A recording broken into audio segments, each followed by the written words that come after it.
Komuniteti rom i strehuar tek kontenierët që Bashkia e Shkodër ka vënë në dispozicion vijojnë të vuajnë mungesën e ujit të pijshëm. Specialistja e shërbimit social në Bashkinë e Shkodrës, Fatmira Kraja, theksoi se po punohet për rikthimin e furnizimit me ujë të pijshëm, i cili është ndërprerë për shkak të ndërhyrjeve të palishme të vetbanorëve. Kanë kënë mbështetje me pak ushqimore, ka kënë mbështetja me ilaçe, ka kënë mbështetja me veshmafje,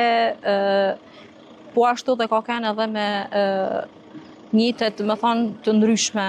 nga ana e familjeve sipas kërkesave që ato kanë pas nevojë, si mobilimin, si çdo gjatë përfshirje të nevojave të tyre. Për sa i përket ujit të pijshëm, këtu realisht është një zonë informale ku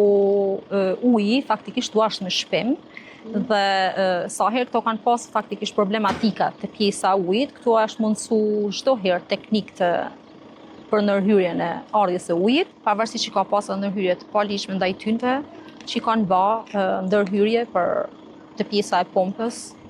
të furnizimit me ujë. Ajo komentoi edhe ngjarjen e ndodhur para pak ditësh ku 3 kontenierë u përfshin nga flakët, duke sqaruar se fatmirësisht nuk pati pasoja në njerëz dhe se strukturat përkatëse janë angazhuar për të ndihmuar këto familje në nevojë duke i strehuar në mënyrë provizore. Familjet janë sistemu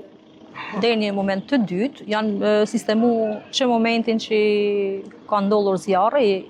janë bë sistemin të menjëhershëm. 27 familje të komunitetit rom në Shkodër 3 vite më parë u strehuan pranë kontenierëve në një nga lagjet periferike të qytetit. Pavarësisht ndihmave provizore, vijojnë që të jetë sfidë integrimi dhe punësimi i tyre.